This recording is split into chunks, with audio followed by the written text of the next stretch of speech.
Tony Leonardo Jr. TonyLeonardo Jr.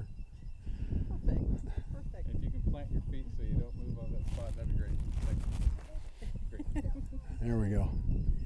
And how old were you during the 1964 flood? And if you could answer in complete sentences too, that helps because we're going to edit me out of this. I was 10 years old when the 64 flood hit. Okay.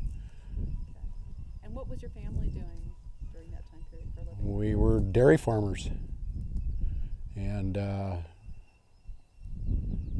we lived on this ranch all my life until up to the 64 flood, and then we came back after the flood.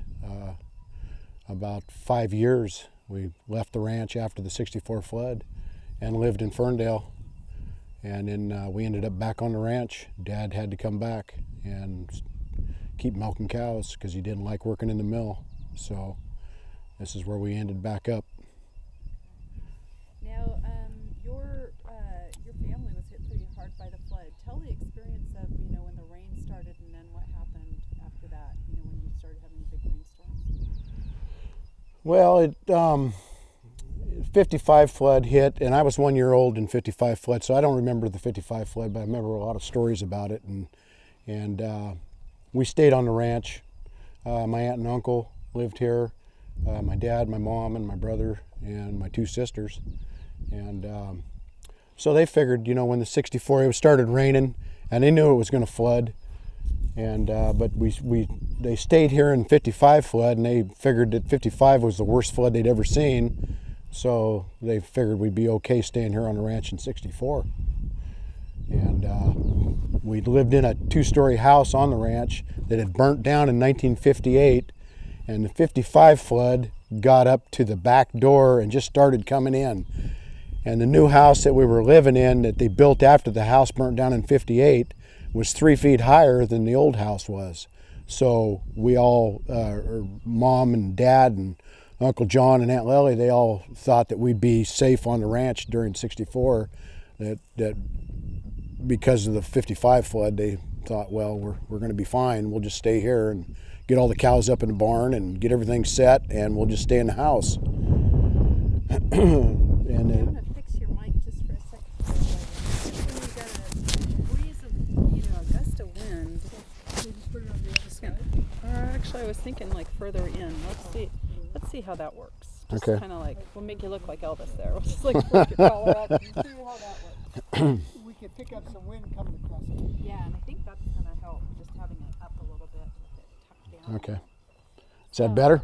Yeah, It is. Awesome. I say that. I don't So anyway, we stayed, and it kept raining, and it got warm, and they never ever thought it would get as bad as it did.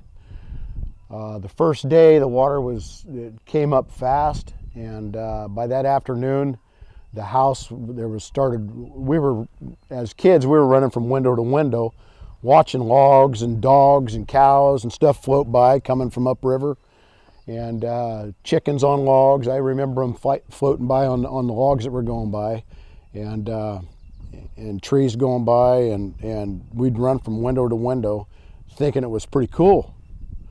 And then the water kept coming and coming and coming, and it started coming in the house, and we're sloshing around in water in the house. And then and you could see that the grown-ups were getting nervous. So that's when they decided that we needed to go in the attic. So we all went into the attic, and we didn't. When we got into the attic, we didn't know what was going on downstairs, and we could feel logs hitting the house. Logs were hitting the house so hard that one came completely through the house.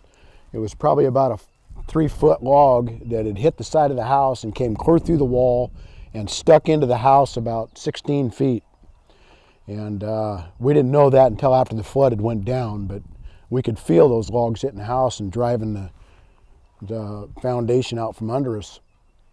And so there was 10 of us in the attic, and there was 4 or 5 adults, and the rest of us were kids from from what, 5 years old, I think, to probably 15. Or no, how old was Weedy? Weedy's younger than me. I was 14. 14. So yeah, to 14, there was that we were all in the attic, and we spent the first night there, and it was scary, especially when my aunt was in the back of the attic and no lights up there. All we had was flashlights, and Dad had chopped a hole in the roof so he could get on the roof to signal to people that we were here, you know, to try to get help. But I don't know who he was trying to signal because there was nobody up there. And then Uncle John was standing through the roof, and that's the picture you see on the front of the San Francisco Chronicle, is my dad on the roof with a sheet up there, and my uncle sticking his head through the roof. So, and Aunt Lily she would sit way back in the corner of the attic away from us, and she was back there, and all she could do the whole time was say the rosary with her beads. And Okay,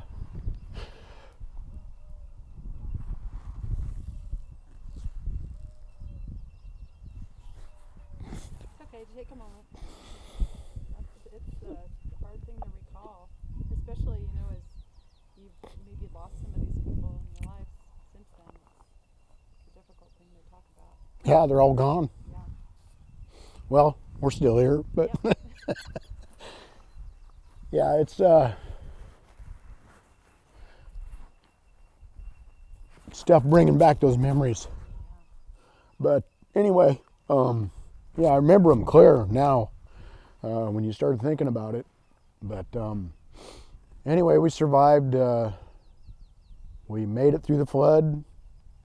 We were rescued by John Michaels, was stuck in Fortuna, and he was a Ferndale guy, and he'd got stuck in Fortuna during the flood. And I'm not sure whose boats they were, but there were some Fortuna guys that came across in boats after the flood. The water started going down, and they made it to our house barely. They were pretty scared themselves, but they did make it here, and they put in way up by the Van Duzen, and to come across that current so they wouldn't get washed down. And they made it here, and they got us, all 10 of us, out of the attic, and took us up the lane, up to the Titus's house up on the end of the lane there, and then the county had dump trucks, and we loaded in the dump trucks, and they took us to the fairgrounds. And I'm not good on dates or times or anything, but I think we were in the house. We were in the attic 3 nights. We were in the house for 4 days and 3 nights, is my memory of when the water finally started coming in the house. But at first, like I say, it was, you know, we thought it was pretty cool seeing all this stuff float by. And but after that, after we had to go in the attic, it was pretty scary. You could. There were some rattlesnakes, and with some, you know, they'd kind of drifted down the river. Did you ever hear anything about that? Rattlesnakes being in some of the in the drift piles? Yeah, yeah. When after the flood, all the cows were in the barn, and we lost a lot of dry cows that were down in the lower fields down here, and the heifers and stuff, they all washed away. But all the milk cows, we had them in the barn here, and after the flood, the sediment was incredibly deep and just full of ponds out through here, and the sediment was just mud. You could sink in at 3 feet. You just couldn't get in. And they were bringing hay in with helicopters to feed the cows right out here by the barn. And one night the cows had got spooked by something, because you couldn't get the cows out either because the sediment was so deep. And they got spooked by something, and they broke the gate down off the barn there, and they all headed out into the field, and they all got stuck out there, and they all died. You couldn't get to them. You couldn't get I think it was about 3 months before they could get in here with caterpillars and open the sediment up to get in here and start letting things dry out and start cleaning the ranch up. And when they did, they came in, and most of the logs on this ranch, I think they hauled over 300 loads of logs off of this ranch, old growth redwood, that came from Palco out of their deck. They used to deck logs down along the river there. And after the '64 flood, they stopped decking logs down there. Because of that reason, they lost everything, and it all washed out here into the flats. And they came in and they paid my uncle $500 right away to retrieve all their logs. And they took everything. They took even state park trees and everything. And all he wanted was $500 and to leave a log for make post out of so he could put the fences back up. And I think that log is still sitting down back because it was just full of knots. They left the worst. They left the worst one for him to make post out of. So, but they took every log off this ranch and just drove. They made a mess. It took years and years of hand picking stuff up and clean it up. But they were supposed to clean the ranch up, and all they were after was the logs. They took all the logs, and they ran around here with caterpillars and stuff and smoothed stuff out. But all they did was blade all the drift into the ground, and they just actually, you go out here and for years and farm the fields, and sticks and chunks would come up, and it took years and years and years for Dad and Uncle John and us kids to pick. We picked drift up from these fields for 5 or 6 years after the '64 flood. Piled it up and had burn piles all over and just kept burning it. But and it's incredible how people forget what happens years ago, because now the new company that's down here started decking logs along the river again. So Palco, when they were still there, they never did deck logs down there after that. And then they came in, and all the willows down there in the back were just loaded with lumber, stacks, units and units of old growth redwood lumber, and just all stacked up in the brush back there. And they couldn't get to it, so they lit it on fire and burned it all. So it was a sore subject with a lot of people, but. All the dairymen wanted was their ranches cleaned up, and so they could get producing again. And but it took quite a few years to get it back going again.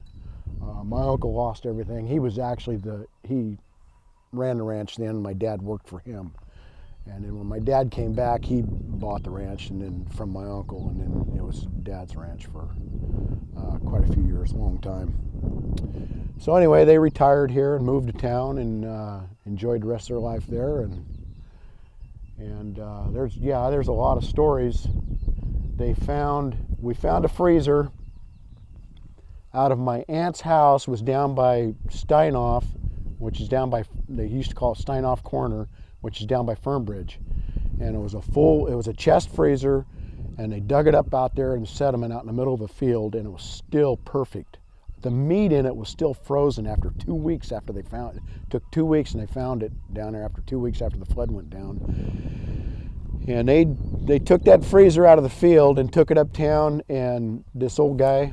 Let me just step in and fix this for you a little bit. Oh, I don't know where to put it. It's like wind. Go away. Okay, sorry. And then the freezer. And they hauled. Dad picked the freezer up, took it uptown, and there was an old guy uptown that worked on appliances, and I forget his name. Great old guy. Anyway, he dried it all out, fixed the motor, cleaned it all up, and I think we used that freezer until in the 80s. Mom and Dad still had that freezer clear into the 80s. And I'm not sure what happened to it after that, but it worked great. And then back in the days when appliances still worked. Well, yeah, they ran forever. And then my cousin had gotten married in October. My aunt's daughter, and they had moved to Fortuna, or they were in Napa or someplace, I forget. But anyway, all of her presents and everything were in my aunt's house. And their wedding knife that they cut their cake with had Linda and David Olson on it, on the knife, printed on the knife. And they found that knife up in Arcata, their Arcata Bottoms. And the people that found it on the ranch up there knew Aunt Lily and Uncle John, and they knew whose knife it was, and they brought it back to them. Wow. So, and I'm not sure if Linda still has the knife. I'm sure she does. But yeah, they found that knife up there in the Arcata Bottoms that floated out of this house right here on this ranch. So, and could you tell the story of your uncle falling through the roof of the house? When the first night that we were in the attic, and Dad had chopped a hole through the ceiling, and the water just kept coming and coming and coming, and we didn't know where it was because we're in the dark, but Uncle John and Dad knew what was going on outside because they were on the roof. and they wouldn't let us go up there. And after Uncle John had his head poking through the roof of the house, and he was standing on the 2x6 rafters, and we didn't know what happened, but we knew he slipped and he fell through the sheetrock in the attic. And when he fell through, he tried to grab himself, and he hit right across here on his face on a 2x6 with his face, and that's what stopped him from falling all the way down into the water, into the bottom of the house. And bulged one eye out and blackened both of his eyes, and just broke his nose all to hell right across there. And after the flood, he talked about it, and when he fell is when he was watching his house, and his house had washed away. When his house started crumbling down, that's when he just kind of passed out and fell down through the ceiling, and that's when he busted his face all up on that 2x6.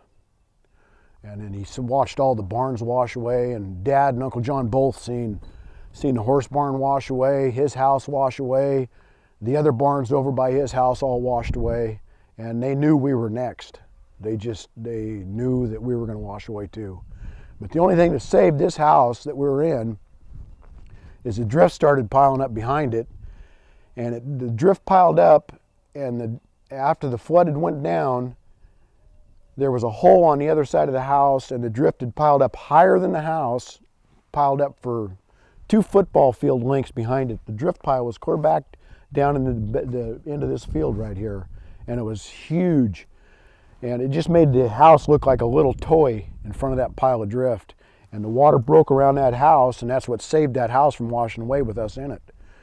And when it did break around that big drift pile, it came on the other side of the house and created a whirlpool. And it ate a hole on the other side of the house about 30 feet out from the house. It ate a hole there you could have put the sawmill of Scotia in and buried it in there.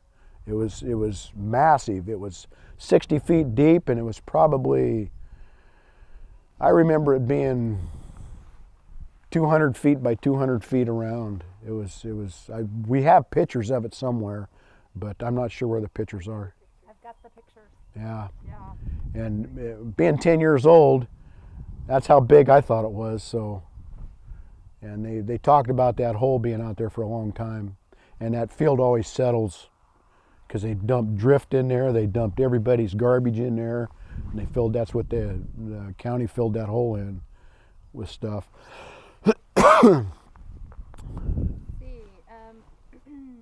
so there was something about a car that somebody bought a new car. Was the new car in the garage? Oh no, Dad's DeSoto. Yeah. Dad had an old car he bought, and he was restoring it. It was an old 38 DeSoto, 36 or a 38 DeSoto. That was a pretty cool old car, and he was restoring it, and that was his pride and joy. I think it was the only car we had. But the water started coming up, and he was worried about his car, and pretty soon the water started hitting the car, and it started moving it down the field, and he's going, no, not my car, and he was running out there trying to get it, but it washed the tractor, the car, and everything just started going down the fields when the water got high enough, and he was pretty upset about that, losing that DeSoto. So, but after the DeSoto left, he was more worried about surviving the whole damn thing.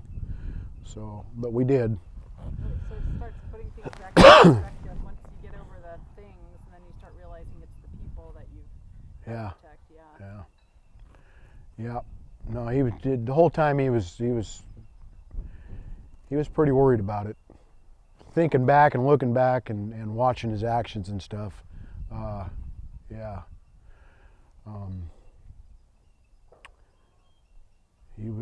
Him and Mom both were.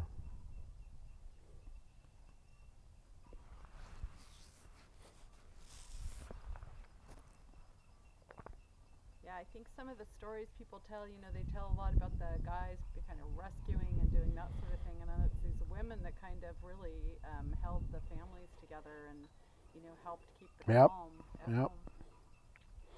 mom was like that too. Oh, definitely, yeah. Yeah, they, you know, they never complained about it, but they definitely had a tough time here on this place.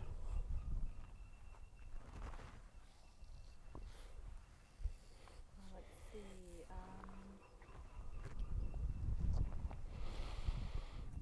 think we pretty much. I think the happiest day of Mom's life was when she moved to town.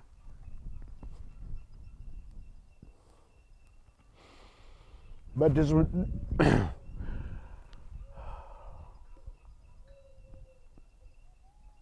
this was their life. This is what they knew. It's the only thing Dad knew. And Mom stuck by him.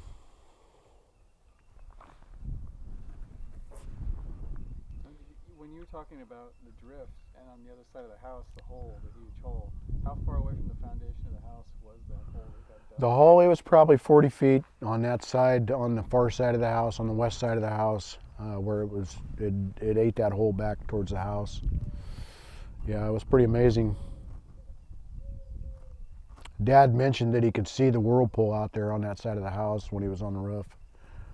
But they never told us anything when we were in the attic. You know, they were trying to keep us calm, but it was pretty tough. One good story that was pretty funny that I think about it now is Nick. We had a guy from Portugal came over from the old country, and he had a 6-month work visa, and he came over and he worked on the ranch, and he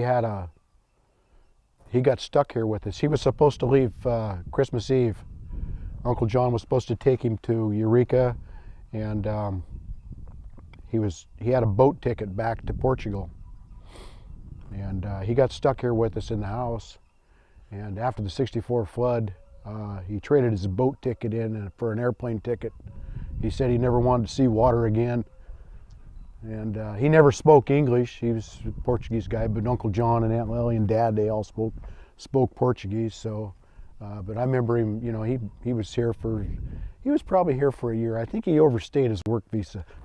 He might have been here for a couple of years, but he was a great guy. I remember him. And then I'm not sure, but Dad went to Portugal with Joe Alexander and a couple other guys, and I think they looked him up when they were over there. And that's all I know about that. But I don't know if they found him or he never did say, or I don't remember him telling us about it. Afraid they're gonna bring him back. Yeah, Like, could lay be. low in Portugal. Yeah, but that was the story. I don't know how true it is, but yeah, when he got out of here, he traded his boat ticket in for a plane ticket. Yeah, that could have been just one of Dad's stories. Who knows? But and I remember coming back here after the flood and actually helping the guys that were cleaning the ranch with the caterpillars and stuff. I was 10 years old. I thought it was pretty cool, all this big equipment and front end loader here, track loader. I think it was a 977. I remember there was a tree that was laying right here up against the barn, and they bucked the roots off it, so it had to come out of the state parks down there. If those were state parks at the time, I have no idea. But the guy, I remember him trying to pick it up, and the forks broke off of the loader, and there it sat. So they had to haul another one in and it took 2 loaders actually to pick that log up and put it on a truck. So it was a 1 log load. I think they hauled 150 some 1 log loads off this ranch after the flood, and the rest were 3 log loads and 4 log loads that they hauled off this ranch. But I think it was over 300 loads of logs that they hauled off this ranch after the flood. But I'd spend days out here with those guys on their cats. I'd get right on the cat with them and stuff, and it was pretty fun. Adventure, except for what was Yeah. I think the guy's name was Sorensen, And I think he was a logger for Palco back in those days. And he's the guy that came in. And Jerry Miller I think he had a cat here too. And Jerry Miller lives up out towards Centerville. He's a Ferndale guy. And he had a cat here too, helping him clean it up. And but Sorensen was the one that had the job to clean the whole ranch up. But I think they were hired by the timber company to come in and just take the logs and get the hell out. So that's what I remember of it. It's amazing to look around now and see what it looks like today, and just like it's hard to imagine how just with all those logs and debris laying around here, how different it looked then. You could not. There was no fences left. There was no green grass. It looked like a moonscape. Just debris all over the place, logs all over the place, and it was just black, just sediment. There was not a green blade of grass anywhere for about 3 months. And then it started drying out and grass started popping up through they tried to get in to save the cows, but there was nothing they could do. They were dropping hay where the cows were stuck, but they just got stuck in the mud out there and they all died. So, and I'm sure that happened across the valley. Yeah.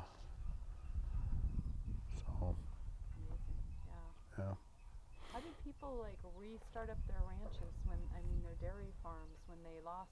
It seems like this whole area lost so many cows. How did they get enough to get going again? Just hard work and never giving up. I mean, these guys were tough. Back in those days, you know, it's a lot of help from your neighbor. People believed in you. You go to the bank, it was a handshake to get $1,000 to buy some cows somewhere. You shook the guy's hand. He knew he was going to get his money back. These guys all worked hard, and they were well respected for it, and that's how they all got back going again. A lot of help from the neighborhood. A lot of good people. I remember when the house burnt down. It was the outpouring of people that helped us was amazing, and there was no FEMA back then. It was just everybody got in and worked their butts off and got going again. Some of us have talked about like how it may even be somewhat therapeutic to get in there and to do that physical work when you just feel kind of like you're so destroyed. To get in there and use your hands and really work hard and be physically tired at the end of the day might actually be therapeutic. Well, I think across the valley, everybody they'd lost everything. A lot of people lost a lot of stuff. Some people lost everything, but that didn't stop them. It didn't devastate them to a point where they just gave up. People didn't give up. They got back out there and they broke their butts and they got going again. Everybody did. And then when you got yours taken care of, you went and helped the neighbor. And when you got the neighbors taken care of, then the neighbor and you went and helped the next neighbor. And that's the way that this whole valley has always been. And yeah, it's devastating at the time, but you got to pull your freaking pants up and give her hell and go on. And that's the way they operated. That's everybody I know that was friends with Dad, Joe, Frank, Leonardo, Joe Alexander. They all helped each other get going again. And George Tosti, great guy. If you needed something, they were there to help, no matter what. And they were always like that. Even if it was something little disaster, people came together and helped each other. And that's what we're missing nowadays, I think. And we've talked also about like what if, we know we're going to have floods here in the future. You've been through several since the 1964 flood, and some of them, really traumatic experiences you've had. What do you think if we had another flood of the 1964 magnitude? What do you think would be different now? I really don't think we'll ever have another 64 flood. I can't say that. Not in my lifetime, I don't think. The rivers they're scoured out. They control the water with dams now, dikes.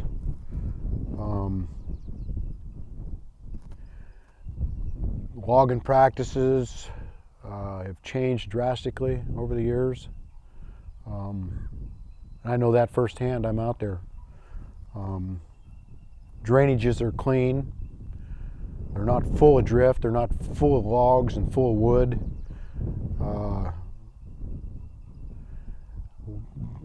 I'm sure we could probably have a devastating flood, but I don't think we'll ever have another one like '64. That was a combination of a lot of stuff that came together all at once in 1,000 years.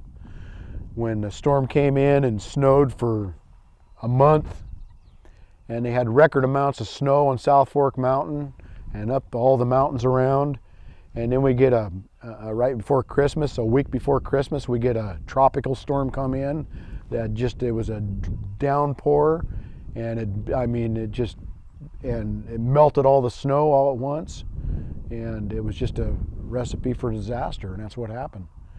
And then we didn't have the regulations back then on what you could do out in the woods either, and a lot of this debris and stuff came out of those creeks into the river, and it all ended up down here on the flat.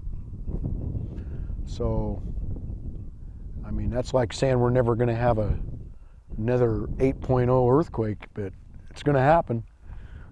So, but I don't think I'll ever see it. We've had some drastic storms after '64, but the way it's ate this river out and the water rushes out pretty fast. All in '64, it was also record high tides at the same time that all this happened. So it was just a lining of everything all at once that created the '64 flood. So.